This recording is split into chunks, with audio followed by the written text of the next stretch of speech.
தேவன் அருளிய அப்போ மினிஸ்ட்ரி மூலமாக உங்களோடு தொடர்பு கொள்வதிலும் நம்ம மகிழ்ச்சி அடைகிறோம்.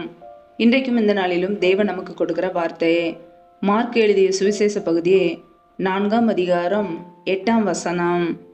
சில விதை நல்ல நிலத்தில் விழுந்து ஓங்கி வளருகிற பயிராகி 130, 160, 100 பலன் தந்தது. ஹல்லேலூயா.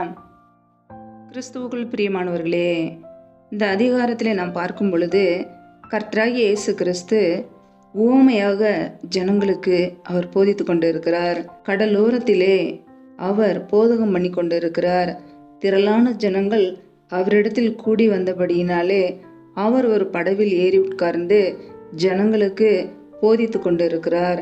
அவர் போதிக்கிற பொழுது உவமைகளினாலே அவர்களுக்கு போதிக்கிறார். இந்த அதிகாரத்திலே 3ஆம் வசனம் முதல் 9ஆம் வசனம் வரைக்கும் அந்த உவமை அடங்கியுள்ளது. ஹல்லேலூயா. கேளுங்கள், விதைக்கிறவன் ஒருவன் விதைக்க புறப்பட்டான். அவன் விதைக்கையில் சில விதை வழியருகே விழுந்தது. ஆகாயத்து பறவைகள் வந்து அதை பட்சித்து போட்டது. சில விதை அதிக மண்ணில்லாத கற்பாறை நிலத்தில் விழுந்தது. அதற்கு ஆழமான மண் இல்லாததினாலே சீக்கிரத்தில் முளைத்தது. வெயில் ஏறின போதோ தீந்து போய் வேர் இல்லாமையால் உலர்ந்து போயிற்று. சில விதை முள்ளுள்ள இடங்களில் விழுந்தது. முள் வளர்ந்தது, அது பலன் கொடாதபடி அதை நெருக்கி போட்டது. சில விதை நல்ல நிலத்தில் விழுந்து ஓங்கி வளருகிற பயிராகி 130, 160, 100 பலன் தந்தது. கேட்கிறதற்கு காதுள்ளவன் கேட்க கடவன் என்று அவர்களுக்கு சொன்னார். ஹல்லேலூயா. இந்த உவமையிலே நாம் பார்க்கும் பொழுது 4 இடத்தில் விதைக்கப்பட்டதை நாம் அறிகிறோம். ஆம் பிரியமானவர்களே, வழி அருகே விதைக்கப்பட்டவர்கள், கற்பாறை நிலத்தில் விதைக்கப்பட்டவர்கள், முள்ளுள்ள இடங்களில் விதைக்கப்பட்டவர்கள், நல்ல நிலத்தில் விதைக்கப்பட்டவர்கள். ஹல்லேலூயா. விதை என்பது வசனத்தை குறிக்கிறது. ஆம் பிரியமானவர்களே, சில விதை வழி அருகே விழுந்தது. வழி அருகே விழுந்த விதையை ஆகாயத்து பறவைகள் பட்சித்து போடுகிறது. நம்முடைய வாழ்க்கையிலே வசனத்தை கேட்டவுடனே பிசாசானவன் வந்து இருதயத்தில் உள்ள வசனத்தை எடுத்து போடுகிறான். இவர்களே வசனம் விதைக்கப்படுகிற வழியருகானவர்கள். ஆம் பிரியமானவர்களே, நம்முடைய வாழ்க்கையிலே கர்த்தருடைய வார்த்தைகளை கேட்கிறோம். நம்முடைய இருதயத்தில் விதைக்கப்பட்ட வார்த்தைகள் அப்படியே இருக்கிறதா? அதை நாம் காத்து கொள்கிறோமா? அல்லது சத்துருவானவன் வந்து விதைக்கப்பட்ட வசனத்தை எடுத்து போய்விடுகிறானா? கர்த்தருடைய பிள்ளைகள் ஆராய்ந்து பார்க்க வேண்டும். சில விதை வழி அருகே விழுந்தது. ஆகாயத்து பறவைகள் வந்து அதை பட்சித்து போட்டது என்று வசனம் சொல்கிறது. சத்ருவானவன் நம்முடைய வாழ்க்கையிலே அநேக காரியங்களிலே இருதயத்திலே விதைக்கப்பட்ட வார்த்தை எடுப்பதற்காக அவன் வருகிறான். அதற்கு ஒருபோதும் நாம் இடம் கொடுக்காதபடிக்கு நாம் கர்த்தருக்காக பலன் கொடுக்க வேண்டும் என்றால் நாம் காத்து கொள்ள வேண்டும். கர்த்தருடைய வார்த்தைகளை நாம் காத்து கொள்ள வேண்டும். ஹல்லேலூயா. சில விதை அதிக மண் இல்லாத கற்பாறை நிலத்தில் விழுந்தது. அதற்கு ஆழமான மண் இல்லாததினாலே சீக்கிரத்தில் முளைத்தது. வெயில் ஏறின போதோ தீந்து போய் வேர் இல்லாமையால் உலர்ந்து போயிட்டு என்று பார்க்கிறோம். பிரியமானவர்களே, கர்த்தருடைய பிள்ளைகள் கர்த்தருடைய வார்த்தைகளை கேட்கிறார்கள், அதை சந்தோஷத்தோடு ஏற்றுக்கொள்கிறார்கள். ஆனால் தங்களுக்குள்ளே வேர் கொள்ளாதபடியினாலே கொஞ்ச காலம் மாத்திரம் நிலைத்திருக்கிறார்கள். வசனத்தின் நிமித்தம் உபத்திரவம், பாடுகள், துன்பம் வந்தவுடனே அவர்கள் இடரல் அடைகிறார்கள். இவர்களே கற்பாறை நிலத்தில் விதைக்கப்பட்ட ஜனங்கள். ஹல்லேலூயா. சில விதை முள்ளுள்ள இடங்களில் விழுந்தது. முள் வளர்ந்தது, அது பலன் கொடாதபடி அதை நெருக்கி போட்டது என்று பார்க்கிறோம். ஆம் பிரியமானவர்களே, கர்த்தருடைய பிள்ளைகள் வசனத்தை கேட்கிறார்கள். ஆனால் உலக கவலைகள், ஐஸ்வரியத்தின் மயக்கம், மற்றவைகளை பற்றி உண்டாகிற இச்சையான காரியங்கள், இவைகள் இருதயத்திலே உட்பிரவேசித்து வசனத்தை நெருக்கி போடுகிறது. அதனாலே பலனற்று போகிறார்கள். இவர்களே முள்ளுள்ள இடங்களிலே விதைக்கப்பட்டவர்கள்.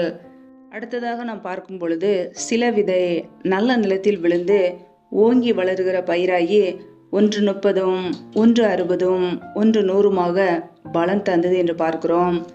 பிரியமானவர்களே, வசனத்தை கேட்டு வசனத்தை ஏற்றுக்கொண்டு 30, 60, 100 பலன் கொடுக்கிறார்கள். இவர்களே நல்ல நிலத்தில் விதைக்கப்பட்டவர்கள். பிரியமானவர்களே, நாம் நல்ல நிலத்தில் விதைக்கப்பட்டவர்களாய் வசனத்தை கேட்டு ஏற்றுக்கொண்டு கர்த்தருக்காக பலன் கொடுக்கிறோமா? அல்லது கர்த்தருக்காக பலன் கொடுக்காமல் பலனற்றவர்களாய் இருக்கிறோமா?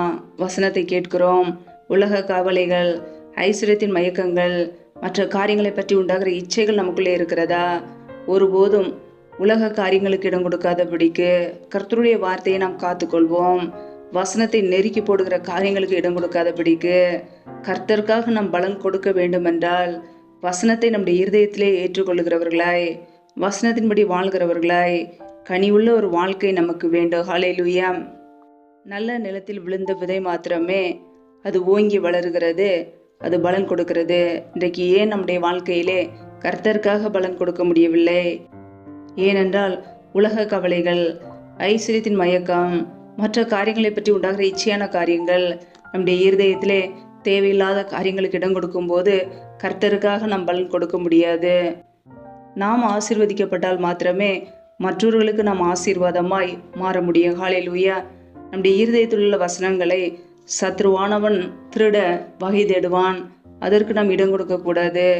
நீதிமானுடைய இருதயத்திலே தேவன் அருளிய வேதம் இருக்கிறது என்று வசனம் சொல்கிறது. அவருடைய வார்த்தை நமக்குள்ளே இருந்தால் மாத்திரமே கர்த்தருக்காக நாம் எழும்பி பிரகாசிக்க முடியும். ஹல்லேலூயா. நாம் கிறிஸ்துவுக்குள் வேர் கொண்டவர்களாய், ஒவ்வொரு நாளும் நல்ல நிலத்தில் விதைக்கப்பட்டவர்களாய் கர்த்தருக்காக பலன் கொடுப்போம். ஹல்லேலூயா. நம்முடைய இருதயத்திலே கர்த்தருடைய வார்த்தைகளுக்கு இடம் கொடுப்போம். அந்த வார்த்தைகளை விசுவாசத்தோடு ஏற்றுக்கொண்டு கர்த்தருக்காக நாம் கனி கொடுப்போம். ஹல்லேலூயா. அதற்காகவே கர்த்தர் நம்மை அழைத்திருக்கிறார், அதற்காகவே நம்மை ஏற்படுத்தி இருக்கிறார். கர்த்தருடைய பிள்ளைகள் அவருக்காக வாழ, கனி கொடுக்க, இந்த உலகத்துக்கு ஆசீர்வாதமாய் இருக்க, மற்ற ஜனங்களுக்கு வெளிச்சத்தை கொடுக்க, அதற்காகவே நம்மை வெளிச்சத்தின் பிள்ளைகளாய் வைத்திருக்கிறார். அதை அறிந்து கொண்டு கர்த்தருக்காக எழும்பி பிரகாசிப்போம், கர்த்தருக்காக பலன் கொடுப்போம். அவருடைய வார்த்தைகள் நம்முடைய இருதயத்திலே இருக்கட்டும். அந்த வார்த்தைகளை காத்து கொண்டு வசனத்தின்படி வாழ்ந்து கர்த்தருக்காக எழும்பி பிரகாசிப்போம். ஹல்லேலூயா. கர்த்தர் தாமே இந்த வார்த்தைகளின்படி உங்களை ஆசீர்வதிப்பாராக. ஆமென். நம்மை நாமே அவருடைய சமூகத்திலே தாழ்த்தி அர்ப்பணித்து ஜெபிப்போம். ஜெபம். எங்களை அதிகமாய் நேசிக்கிற எங்கள் அன்பின் பரலோக தகப்பனே, மெய் துதிக்கிறோம், ஸ்தோத்திரிக்கிறோம் அப்பா. இந்த நாளிலும் கூட அப்படியே வார்த்தைகளோடு எங்களோடு பேசினீர, அதற்காக உமக்கு ஸ்தோத்திரம், ஸ்தோத்திரம், ஸ்தோத்திரம். நல்லவரே மெய் துதிக்கிறோம், வல்லவரே மெய் துதிக்கிறோம், மகிமை உள்ளவரே மெய் துதிக்கிறோம். நேற்று மீண்டும் என்று மாறாத எங்கள் அன்பு நேசரே மெய் துதிக்கிறோம். எங்களுக்காக ஜீவனை கொடுத்தவரே மெய் துதிக்கிறோம். ஜீவாதிபதி ஆனவரே மெய் துதிக்கிறோம். எங்களை ஒவ்வொரு நாளும் கண்ணின்மணி போல பாதுகாத்து கிருபையோடு ஜீவனோடு வைத்திருக்கிறீரே, மக்கு நன்றி, நன்றி, நன்றி. இந்த இரவு நேரத்தில் முற்றிலுமாக எங்களை தாழ்த்தி ஒப்பொழுது ஜெபிக்கிறோம். இணைந்திருக்கிற ஒவ்வொரு குடும்பங்களையும் என் தேவன் பாதுகாத்துக் கொள்வீராக, ஆசீர்வதிப்பீராக. பிள்ளைகள் செய்கின்ற வேலைகள், தொழில்கள், வியாபாரங்கள் எல்லாவற்றையும் ஆசீர்வதிப்பீராக. கையின் கிரியைகளை பெருக பண்ணுங்க, வருதிக பண்ணுங்க.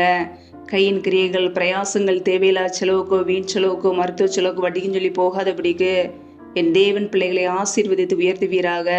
அப்படியே நன்மையினால் நிரப்புவீராக. யாரெல்லாம் வேலைக்காக ஜெபிக்கிறார்களோ, வேலை காரியங்களில் இருக்கிற தடைகளை முற்றிலுமாக நீக்கி போடுவீராக. ஏசு கிறிஸ்துவின் வல்லமையுள்ள நாமத்தினால் தடைகள் முற்றிலுமாக நீக்கப்பட்டு போவதாக. ரீபா கபாரா ஷகர கதுரி கரதரபலா ரபா கபாரா சந்த ரதன ஹதரபலா. தடைகளை நீக்கி போடுகிறவர் பிள்ளைகள் வாழ்க்கையிலே முன் சென்று எல்லா தடைகளையும் நீக்கி ஆசீர்வதிப்பீராக. ரியாக்கபுர சந்த ரதன ஹதரபலா ரபா கபாரா சத்த ரதன ஹதரபா. கர்த்தருடைய வல்லமை ஒவ்வொரு குடும்பத்திலும் வெளிப்படட்டும். ரீபா லரதர ஷதரபா லக்க ரதரபா ரேஷேதேனே மர ஹதரபலா. என் தேவன் ஆசீர்வதிங்கப்பா. எந்தெந்த குடும்பங்களிலெல்லாம் கர்ப்பத்தின் கனிக்காக பல மாதங்களாக கண்ணீரோடு பாரத்தோடு ஜெபிக்கிறார்களோ, என் தேவன் பிள்ளைகளை ஆசீர்வதிங்க. பிள்ளைகள் கர்த்தரால் ஒரு சுதந்திரம், கர்ப்பத்தின் கனி அவரால் கிடைக்கும் பலன் என்று வேதத்திலே நாங்கள் வாசிக்கிறோம். என் தேவன் பிள்ளைகளை ஆசீர்வதிங்க. கர்ப்பத்தின் கனியில் இருக்கிற தடைகளை முற்றிலுமாக நீக்கி போடுங்க. ரீபா லஹதரபா ரஷதரபா ரீகபா ரஷக தரபலா ரீபா கே ரேஷே கே லேதனமர ஷதரபலா. என் தேவன் பிள்ளைகளை ஆசீர்வதிங்கப்பா. அண்ணாலை ஆசீர்வதித்தது போல பிள்ளைகளையும் ஆசீர்வதிங்க. மற்றவர்களுக்கு முன்பாக வெட்கப்பட்டு போகாதபடிக்கு, நிந்தையோடு அவமானத்தோடு கண்ணீரோடு வாழாதபடிக்கு தலை நிமிர செய்யுங்க. உடைய கரங்களில் அர்ப்பணிக்கிறோம்.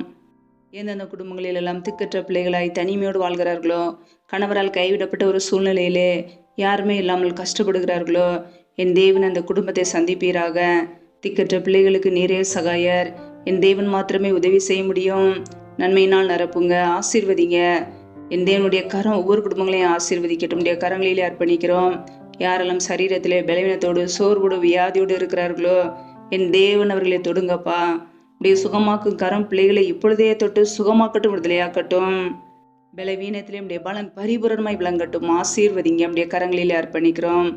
எந்தெந்த குடும்பங்களிலெல்லாம் கடன் பிரச்சனையிலே உபதிரவத்தோடு கண்ணீரோடு வாழ்கிறார்களோ என் தேவன் பிள்ளைகளை ஆசீர்வதிங்க. பிள்ளைகளை கடன் கொடுக்கிறவர்களாய் மாற்றுங்க. கடன் என்ற நிந்தையிலிருந்து நீக்கி பிள்ளைகளை உயர்த்துங்க, ஆசீர்வதிங்க. அப்படியே கரங்களிலே அர்ப்பணித்து தாழ்த்தி ஜெபிக்கிறோம். இந்த இரவு நேரத்தில் இன்பமான நித்திரை கொடுங்கப்பா. நல்ல சொப்பன தரிசனங்களை வெளிப்படுத்துங்க. வரப்போகிற காரியங்களை குறித்து ஒவ்வொரு நாளும் எங்களோட பேசுங்க. அதிகாலையில் எழுந்து இப்படி சமூகத்திலே காத்திருந்து புது கிருபையில பெற்றுக்குள்ள அர்ப்பணிக்கிறோம். சத்துரு கொண்டு வருகிற போராட்டங்கள், பிரச்சனைகள், தீமைகள், மரண பயங்கள், இருளின் அதிகாரங்கள், ஆபத்துகள், நாசம், மோசங்கள், தீமைகள், விக்னங்கள் எல்லாவற்றுக்கும் விளக்கியங்களை பாதுகாத்து கொள்ளுங்க. இப்படியே ரத்த கோட்டைகளை எங்களை அர்ப்பணிக்கிறோம். இப்படியே கிருபைகளை அர்ப்பணிக்கிறோம். எங்களை பாதுகாத்து கொள்வீராக, ஆசீர்வதிப்பீராக.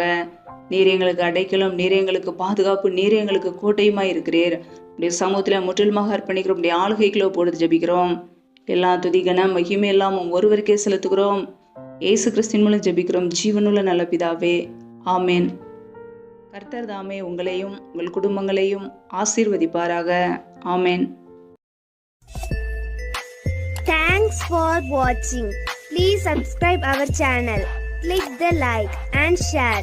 Click the bell. God bless you.